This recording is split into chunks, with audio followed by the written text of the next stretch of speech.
السلام علیکم۔ اب تک کی اہم خبروں کے ساتھ میں ہوں احتسام الحق۔ سب سے پہلے اہم خبروں کا خلاصہ۔ چین کی جانب سے 5 امریکی فوجی کمپنیوں پر پابندیوں کا فیصلہ۔ دسمبر 2023 کے اختتام تک چین کے زر مبادلہ کے ذخائر $3,238 ارب اور شیزانگ کی خوشگوار علاقے کی تعمیر کے لیے بھرپور کوشش۔ اب خبریں تفصیل کے ساتھ۔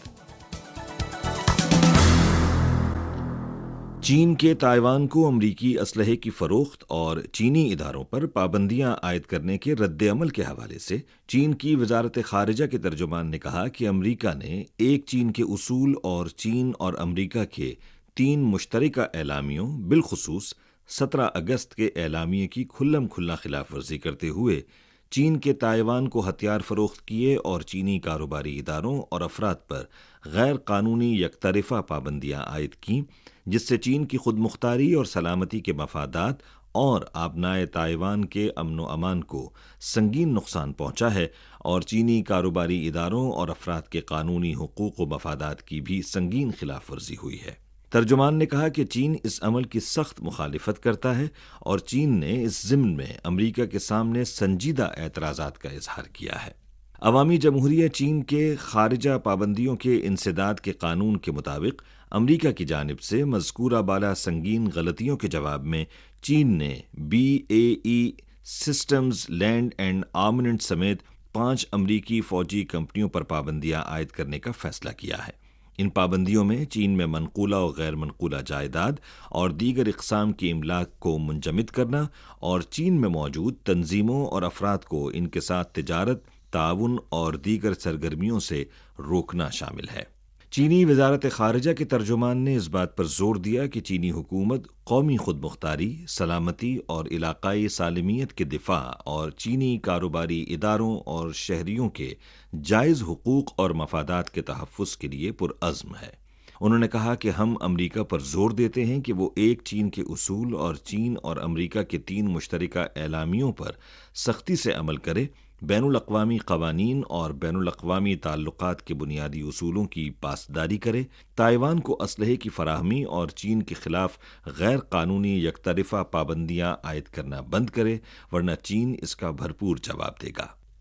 State Administration of Foreign Exchange کے تازہ ترین اعداد و شمار کے مطابق دسمبر 2023 کے اختتام تک چین کے زر مبادلہ کے ذخائر $3,238 ارب تھے، جو نومبر 2023 کے اختتام سے 67.2 ارب اور 2.1% زیادہ ہیں۔ دسمبر 2022 کے مقابلے میں اس میں 110.3 ارب امریکی ڈالر کے ساتھ 3.5% کا اضافہ ہوا اور پورے سال کا حجم مستحکم طور پر بڑھا ہے۔ State Administration of Foreign Exchange کے متعلقہ انچارج نے کہا کہ دسمبر 2023 میں بڑی معیشتوں کی مانیٹری پالیسیوں اور توقعات جیسے عوامل کی وجہ سے امریکی ڈالر انڈیکس میں کمی واقع ہوئی اور عالمی مالیاتی اثاثوں کی قیمتوں میں مجموعی طور پر اضافہ ہوا۔ زر مبادلہ کی شرح اور اثاثوں کی قیمتوں میں تبدیلی جیسے عوامل کی بدولت دسمبر میں زر مبادلہ کے ذخائر کے حجم میں اضافہ ہوا۔ چین کی معیشت کی بحالی کا سلسلہ جاری ہے اور اعلیٰ معیار کی ترقی کو مضبوطی سے فروغ دیا جا رہا ہے، جس سے زر مبادلہ کے ذخائر کے بنیادی استحکام میں مدد ملے گی۔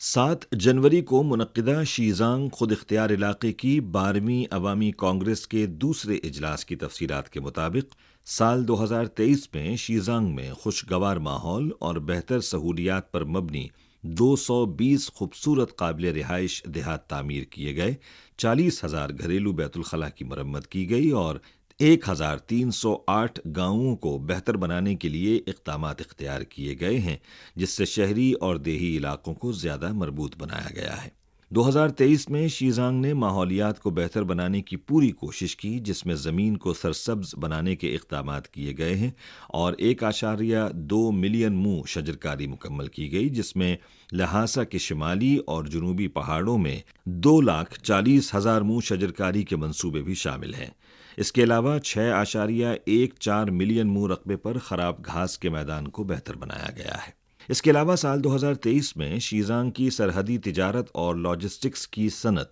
15 روایتی سرحدی تجارتی مقامات کی بحالی کی منظوری سے بہتر ہوئی ہے اور مجموعی درآمدی اور برآمدی حجم میں 130% سے زیادہ اضافہ ہوا ہے۔ 2023 میں شیزانگ کی سیر کرنے والے سیاحوں کی تعداد 55 ملین تک پہنچی، جس سے 65 بلین یوان کی آمدنی حاصل ہوئی۔ سیاحوں کی یہ تعداد اور آمدنی دونوں ایک نیا ریکارڈ ہے۔ مقامی وقت کے مطابق 7 جنوری کو جاپان کی ایشیکاوا پریفیکچر کی حکومت کی جانب سے جاری کردہ اطلاعات کے مطابق جاپان کے جزیرہ نما نوٹو میں زلزلے سے 128 افراد ہلاک ہو گئے ہیں اور 222 افراد لاپتہ ہیں۔ اسرائیلی دفاعی افواج نے مقامی وقت کے مطابق 6 جنوری کو بتایا ہے کہ شمالی غزہ کی پٹی میں حماس کی مسلح افواج کا خاتمہ ہو گیا ہے اور اسرائیلی فوج نے اس علاقے میں تقریباً 8,000 مسلح اہلکاروں کو ہلاک کیا ہے۔ اسرائیلی فوج نے یہ بھی دعویٰ کیا ہے کہ اس نے 5 جنوری کی رات سے 6 جنوری کو الصبح تک فضائی حملے کیے، جس میں حماس سے وابستہ مسلح دھڑوں کے 2 کمانڈر ہلاک ہوئے ہیں۔ فلسطینی میڈیا رپورٹس کے مطابق 6 جنوری کو اسرائیلی فوج نے غزہ کی پٹی کے مرکزی حصے اور غزہ پٹی کے جنوبی شہر خان یونس سمیت دیگر مقامات پر حملے کیے، جس کے نتیجے میں درجنوں افراد ہلاک ہوئے۔ حماس سے وابستہ مسلح دھڑے قاسم بریگیڈ نے 6 جنوری کو کہا کہ وہ غزہ کی پٹی میں اسرائیلی فوجی اہلکاروں اور بختر بند گاڑیوں پر حملے جاری رکھیں گے۔ اسی روز فلسطینی اسلامی تنظیم الجہاد نے کہا کہ اس نے اسرائیل کے جنوبی شہر سیدورود اور غزہ کی پٹی کے قریب اسرائیلی علاقے مفارزم پر راکٹ داغے ہیں۔ 6 جنوری کو قطر کے وزیر اعظم اور وزیر خارجہ شیخ محمد بن عبد الرحمن بن جاسم نے دارالحکومت دوحہ میں کہا کہ فلسطینی اسلامی مزاحمتی تحریک حماس کے پولیٹیکل بیورو کے ڈیپٹی چیئرمین صالح العاروری چند روز قبل لبنان کے دارالحکومت بیروت میں ہونے والے ایک حملے میں ہلاک ہو گئے تھے، جس سے فلسطین اور اسرائیل کے لیے ایک نئے معاہدے تک پہنچنا مزید مشکل ہو گیا ہے۔ انہوں نے اسی دن دوحہ میں حراست میں لیے گئے کچھ اسرائیلی افراد کے اہل خانہ سے ملاقات کے موقع پر کہا کہ غزہ کی پٹی پر اسرائیل کی مسلسل بمباری نے علاقائی کشیدگی میں مزید اضافہ کیا ہے۔ خاص طور پر صالح العاروری کی ہلاکت سے قطر اور حماس کے درمیان رابطے بھی متاثر ہوئے ہیں، جس کی وجہ سے حراست میں لیے گئے افراد کی رہائی پر مذاکرات مزید مشکل ہو گئے ہیں۔ قطری وزیر اعظم نے کہا کہ قطر اسرائیل فلسطین تنازع کے دونوں فریقوں کو جنگ بندی اور قیدیوں کی رہائی پر ایک نئے معاہدے تک پہنچانے کے لیے اپنی کوشش جاری رکھے گا۔